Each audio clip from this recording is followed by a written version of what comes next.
গত পর্বে আমরা দেখেছিলাম কিভাবে যুক্তরাষ্ট্র 1803 সালে ফ্রান্স হতে লুজিয়ানা ক্রয় করার মাধ্যমে নিজেদের আকার দ্বিগুণ করে ফেলে। প্রিজনার্স অফ জিওগ্রাফি বইয়ে টিম মার্শাল আমাদের বোঝানোর চেষ্টা করেছিলেন যে আন্তর্জাতিক রাজনীতিতে একটি দেশের জন্য তাদের ভূখণ্ড কতটা গুরুত্বপূর্ণ। স্পেন থেকে ফ্লোরিডা, রাশিয়া থেকে আলাস্কা, প্রত্যেকটা ক্রয় নিছক কোনো কেনা বেচা ছিল না, বরং একটি রাষ্ট্রের পরাশক্তি হয়ে ওঠার পেছনের গল্প বলে। আজকেও আমরা যুক্তরাষ্ট্রের গল্প জানব। চলেন শুরু করি। পর্ব 2, যুক্তরাষ্ট্র। এই যুদ্ধের ফলস্বরূপ যুক্তরাষ্ট্রের হাতে এসে পড়ল California, New Mexico, Arizona, Nevada, Utah ও কলোরাডো। এই অঞ্চলগুলো এক ধরনের প্রাকৃতিক সীমান্ত হিসেবে কাজ করতে লাগলো। দক্ষিণে রিও গ্রান্ডে নদী প্রবাহিত হয়েছে মরুভূমির ভেতর দিয়ে, উত্তরে আছে বিশাল সব হ্রদ এবং পাথুরে এলাকা। এসব সীমান্ত অঞ্চলে মানুষের বসবাস নেই বললেই চলে, বিশেষ করে পূর্ব প্রান্ত তো একদমই জনবিরল। পূর্ব আর পশ্চিমে রইল মহাসাগর, তবে 21 শতকে এসে দক্ষিণ পূর্ব অঞ্চলের হিস্পানিকরা তাদের ঐতিহাসিক এবং সাংস্কৃতিক ঐতিহ্য ফিরে পেতে পারে। জনমিতি যেভাবে বদলে যাচ্ছে, আগামী কয়েক দশকের মধ্যেই হয়তো তারা এসব অঞ্চলের সংখ্যাগরিষ্ঠ জনগোষ্ঠীতে পরিণত হবে। আবারও 1848 সালে ফিরে যাওয়া যাক। ইউরোপীয়রা ততদিনে চলে গেছে মিসিসিপি অববাহিকার নিরাপত্তা সুনিশ্চিত। প্রশান্ত মহাসাগর চলে এসেছে হাতের মুঠোয়। অল্প যে কয়েকটি স্থানীয় আদিবাসী জনগোষ্ঠী বাকি আছে, তাদেরকে সহজেই দমন করা যাবে।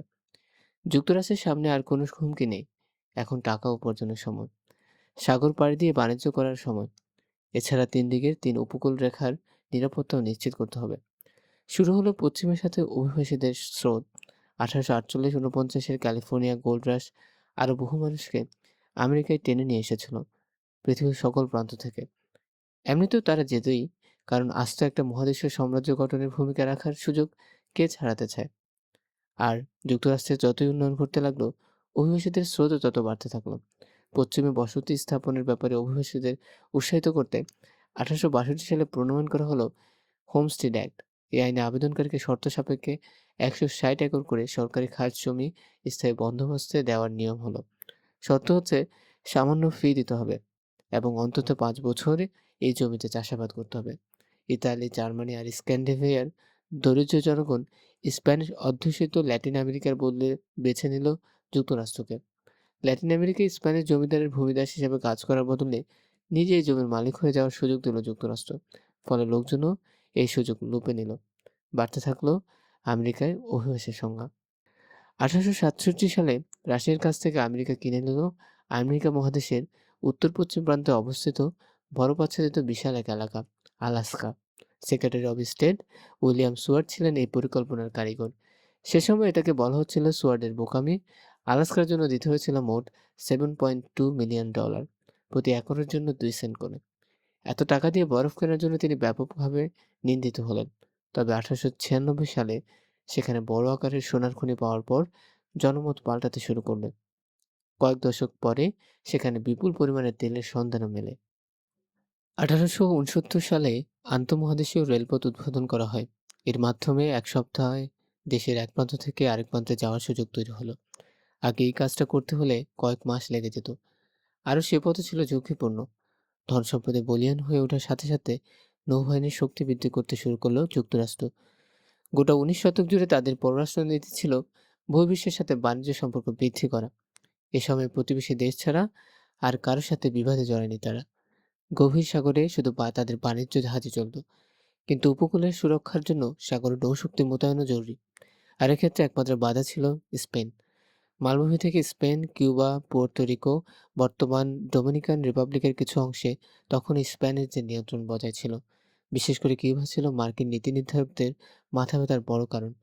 কিউবা দ্বীপটির অবস্থান ফ্লোরিডা থেকে সামান্য একটু দূরে।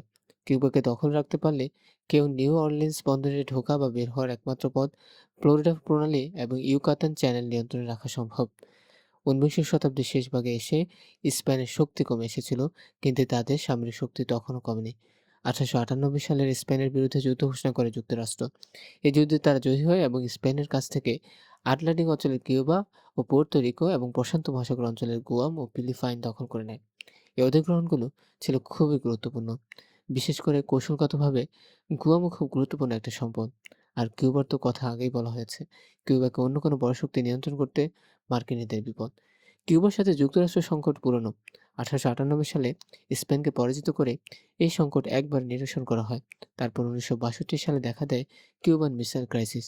এ সময় সোভিয়েত ইউনিয়ন যুক্তরাষ্ট্রকে তাক করে কিউবাতে মিসাইল স্থাপন করেছিল। যুক্তরাষ্ট্র তো আর বসে থাকার পাত্র না। আর এর ফলে টানা ১৩ দিন ছিল টানটান উত্তেজনা। সে সময় সোভিয়েত ইউনিয়নকে যুদ্ধের হুমকি দেওয়ার মাধ্যমে সেটা নিবৃত্ত করা হয়। আর কিউবা পাশে বড় কোনো দেশ দাঁড়াতে চায় না। কিউবা তখন মার্কিন সাংস্কৃতিক ও রাজনৈতিক আগ্রাসনের মুখে। এরপর থেকে যুক্তরাষ্ট্র খুব দ্রুত আধিপত্য বিস্তার করতে শুরু করে। 1898 সালে তারা কিউবার দখল নিল, ফ্লোরিডা প্রণালীর কারায়ত্ত করল এবং ক্যারিবিয়ান সাগরে একটা বড় এলাকার নিয়ন্ত্রণ প্রতিষ্ঠা করল। ১ বছর প্রশান্ত মহাসাগরের হাওয়াই দ্বীপপুঞ্জ অধিগ্রহণ করে ফেলল তারা। আর এর ফলে তাদের পশ্চিম উপকূল সুরক্ষিত হয়ে গেল। ১৯০৩ সালে একটা ইজারা চুক্তির মাধ্যমে খালের একচ্ছত্র অধিকার পেয়ে গেল আমেরিকা। বাণিজ্যে এবার ফুলভাবে উঠতে লাগলো। গোটা পৃথিবীকে নিজেদের সক্ষমতা জানান দেওয়ার উপযুক্ত সময় এসে দাঁড়ালো তাদের সামনে। মার্কিন প্রেসিডেন্ট থিওডোর রুজভেল্ট সবসময় নরম গলায় কথা বলতেন, কিন্তু তিনি বেশ বড়ভাবে গোটা পৃথিবীকে মার্কিন শক্তির নমুনা দেখিয়ে দিলেন। 1907 সালের ডিসেম্বরে মার্কিন আটলান্টিক নৌবহরের 16টি যুদ্ধজাহাজ রওনা হলো যুক্তরাষ্ট্র থেকে। সবগুলো জাহাজের খোল সাদা রঙের। সাদা হচ্ছে নৌবাহিনীর শান্তিকালীন প্রতীকী রং। এই কারণেই এই বহরের নামকরণ হয়েছে গ্রেট হোয়াইট ফ্লিট। পরবর্তী 14 মাসে এই নৌবহর সারা বিশ্বের 20টি বন্দরে নোঙর করে। এর মধ্যে ছিল Brazil, Chile, New Zealand, Australia, Philippines, Japan, চীন, ইতালি এবং মিশরের বন্দর। এর মধ্য থেকে সবথেকে গুরুত্বপূর্ণ ছিল জাপানের বন্দর। জাপানকে বুঝিয়ে দেওয়া হয় প্রয়োজন পড়লে মার্কিন আটলান্টিক নৌবহরকে প্রশান্ত মহাসাগরে মোতায়েন করা হতে পারে। নৌবহরের এই সমুদ্র যাত্রার মাধ্যমে বিশ্বের সকল শক্তিধর দেশকে মার্কিন শক্তিমত্তা সম্পর্কে জানান দেওয়া হলো। প্রেসিডেন্ট জর্জ ওয়াশিংটনের বিদায়ী ভাষণকে যুক্তরাষ্ট্রের সমস্ত প্রেসিডেন্টে বিশেষভাবে স্মরণ রাখেন। তিনি কিছু দেশের সাথে দীর্ঘমেয়াদী শত্রুতায় জড়াতে মানা করেন, কিছু দেশের সাথে শক্ত বন্ধনের নির্দেশনা দেন, এমনকি কোনো দেশের সাথে স্থায়ী মিত্রতার আবদ্ধ নাও হতে পরামর্শ দেন। এই নীতি বিংশ শতাব্দীর শুরু থেকেই ভালোভাবেই মেনে চলছে যুক্তরাষ্ট্র। এর মধ্যে ব্যতিক্রম হিসেবে বলা যায় প্রথম বিশ্বযুদ্ধের শেষ পর্যায়ে তাদের অংশগ্রহণ করে। এটুকু বাদ দিলে 1941 সালের আগ পর্যন্ত তারা কারো সাথেই স্থায়ী সংঘাত বা মিত্রতায় জড়ায়নি। কিন্তু দ্বিতীয় বিশ্বযুদ্ধ সব বদলে দিল। জাপানের ক্রমবর্ধমান সামরিক শক্তিকে লাগাম পরাতে 1940 সালে যুক্তরাষ্ট্র তাদের উপর অর্থনৈতিক নিষেধাজ্ঞা জারি করে। ফলে জাপানের অর্থনীতি প্রায় পঙ্গু হয়ে যাওয়ার দৃশ্য হয়। তাই জাপান ছিল মারিয়া। এর জবাবে জাপান 1941 সালের ডিসেম্বরে যুক্তরাষ্ট্রের পার্ল হারবার সামরিক ঘাঁটিতে ব্যাপক হামলা চালায়। যুক্তরাষ্ট্রের জবাব দিল প্রবল পরাক্রমে। এতদিন ধরে গড়ে তোলা বিশাল শক্তিমত্তা গোটা পৃথিবী জুড়ে ছড়িয়ে দিল তারা। এই প্রভাব বজায় রাখতে চেয়ে এবারে তারা নিজেদের সামরিক শক্তিকে আর ফিরিয়ে নিল না। দ্বিতীয় বিশ্বযুদ্ধ পরবর্তী বিশ্বের সব শক্তিশালী অর্থনীতি সামরিক পরাশক্তি হিসেবে আত্মপ্রকাশ করল যুক্তরাষ্ট্র। পৃথিবীর সবগুলো সাগর পথে নিজেদের নিয়ন্ত্রণ প্রতিষ্ঠার প্রয়োজন অনুভব করলো তারা। সে সময় যুক্তরাষ্ট্রের প্রতিপক্ষ বলতে কেউই ছিল না। ইউরোপ তখন ক্লান্ত, তাদের শহর এবং গ্রামগুলোর মতো তাদের অর্থনীতি তখন যুদ্ধবিধ্বস্ত। জাপান তো প্রায় ধ্বংস হয়ে গেছে। চীন ব্যস্ত নিজের অভ্যন্তরীণ বিবাদ থামাতে, কারণ চীনে তখন ক্ষমতা দখল নিয়ে চলছে কমিউনিস্ট পার্টির সাথে জাতীয়তাবাদী দলের লড়াই। আর রাশিয়া তো পুঁজিবাদের খেলাতেই নেই। মার্কিনীদের আর ঠেকায় কি?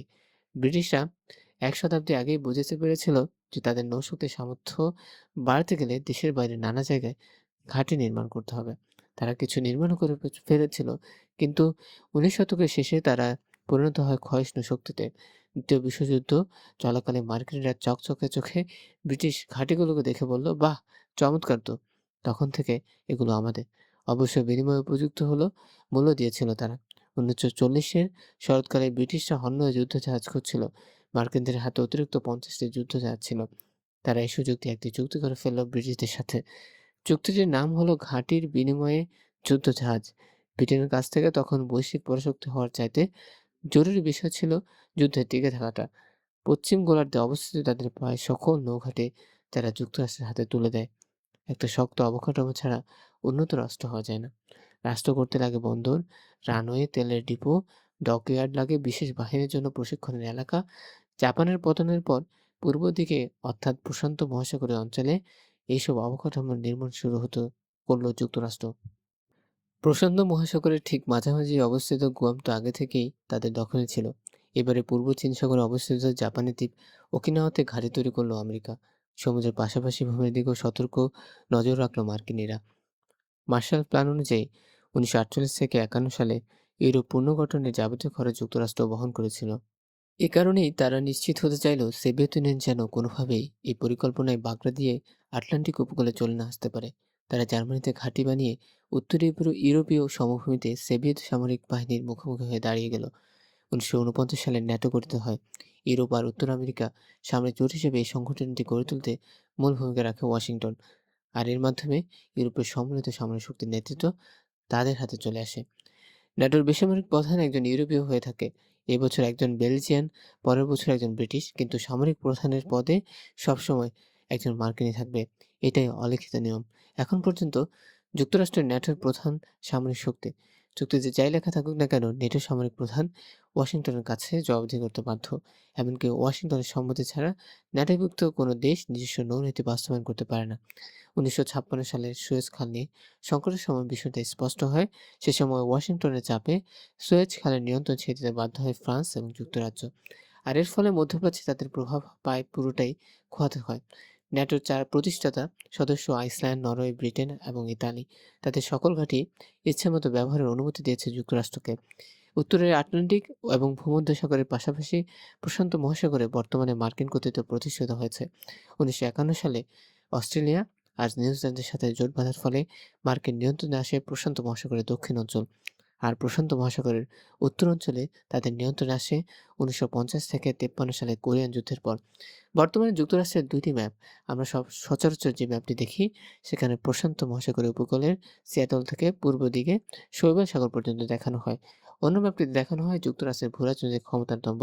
এই ম্যাপটি তাতে সকল ঘাঁটি, বন্দর ও রানওয়ে চিহ্নিত আছে, কিন্তু এগুলো তো প্রকাশ্য। এর বাইরে আরও কিছু বিষয় আছে যা সাধারণ ভোটের অগম্য।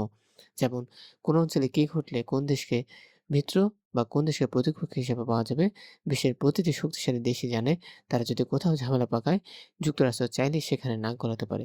কারণ একমাত্র আমেরিকাই সত্যিকারের পরাশক্তি। 1960 সালে ভিয়েতনাম যুদ্ধে পরাজিত হওয়ার পর মার্কিনদের আত্মবিশ্বাসে বড় ধাক্কা লেগেছে। তাই বহির্বিশ্বের ঝামেলার মধ্যে খুব সতর্কতার সাথে ফেলে তারা এখন। কিন্তু তাদের মূল বিদেশি নীতিতে তেমন কোনো পরিবর্তন আসেনি। বর্তমানে মাত্র 3টি অঞ্চল মার্কিনীদের সামনে চ্যালেঞ্জ হতে সক্ষম। এগুলো হলো একত্রিত ইউরোপ, রাশিয়া এবং চীন। সময়ের সাথে সাথে 3টি অঞ্চল আরও শক্তিশালী হয়ে উঠতে পারে।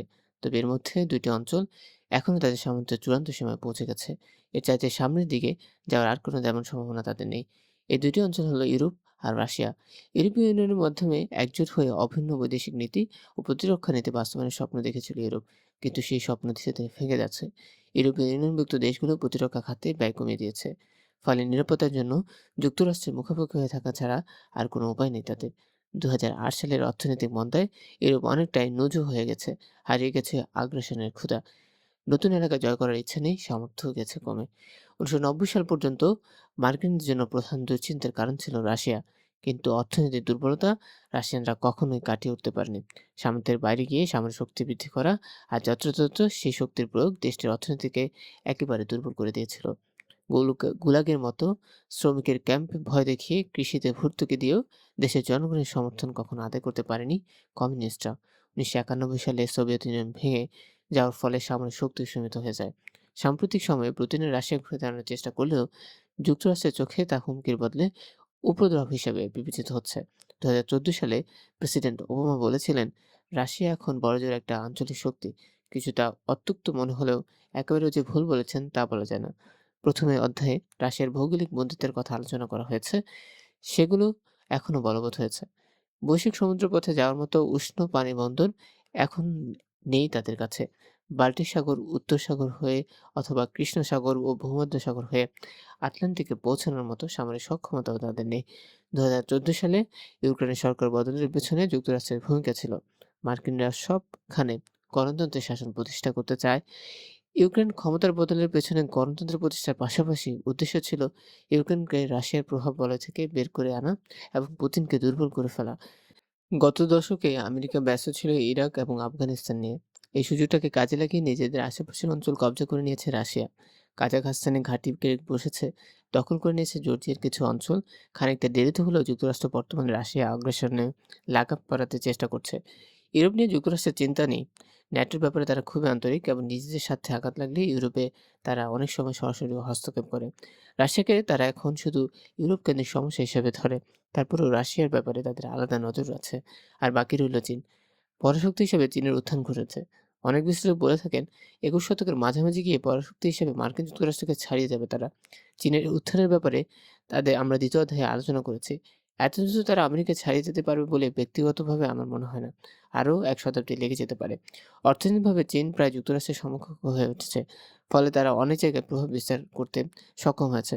শীর্ষ পর্যায়ের অন্যতম দেশ হিসেবে এদের প্রতিষ্ঠা করে ফেলেছে। কিন্তু সামরিক ও কৌশলগত বিষয়ে তারা এখনও অনেক পিছিয়ে। আমেরিকা এই ব্যবধানটাকে বজায় রাখার চেষ্টা করে যাবে। তবে তারাও জানে যে পরাশক্তি হিসেবে চীন একদিন তাদের খুব কাছাকাছি চলে আসবে। ঘাঁটি তৈরির খরচ অনেক। ঘাঁটি মানে তো শুধু কংক্রিটের ভবন নয় যে মসলা মিশিয়ে ঢেলে দিলেই মিটে যাবে। চাহিদা মতো জায়গায় ঘাঁটি তৈরি করতে চাইলে ঘাঁটি বসানোর অনুমতিও লাগে। এর আগে ঘাঁটির বিনিময়ে যুদ্ধজাহাজ চুক্তি থেকে আমরা দেখেছি যে যুক্তরাষ্ট্র শুধু পরোপকারের ক্ষতিরে কোনো সরকারকে সহায়তা করে না। অনেক ক্ষেত্রে অর্থনৈতিক এবং সামরিক সহায়তার বিনিময়ে ঘাঁটি বসানোর অনুমোদন কিনে নিতে হয়। এর বাইরে আরও অনেক রকমের কৌশল আছে। উদাহরণ হিসেবে মধ্যপ্রাচ্যের কথা বলা যায়। সিরিয়াকে শত্রু রাষ্ট্র হিসেবে দেখে যুক্তরাষ্ট্র। সেখানে মানবাধিকার লঙ্ঘিত হলে জোর গলায় এর প্রতিবাদ জানাতে ছুটে আসে। কিন্তু বাহরাইনে যখন যুক্তরাষ্ট্র রাষ্ট্রীয় নিপীড়ন বলে তখন সে ব্যাপারে তাদের আওয়াজ শোনা যায় না। কারণ বাহরাইনের সরকার আমেরিকার পঞ্চম নৌবহরকে সে দেশে ঘাঁটি করতে দিয়েছে। আবার বার্মাকে সহায়তার বিনিময়ে তারা দেশটি চীনের ব্যাপারে চাপ প্রয়োগ করতে সক্ষম হয়েছে। তবে বার্মার ক্ষেত্রে যুক্তরাষ্ট্র এখনও দৌড়ে পিছিয়ে আছে, কারণ দেশটি যখন বৈদেশিক সাথে যোগাযোগ শুরু করে তখন সবার আগে চীন এগিয়ে এসেছিল।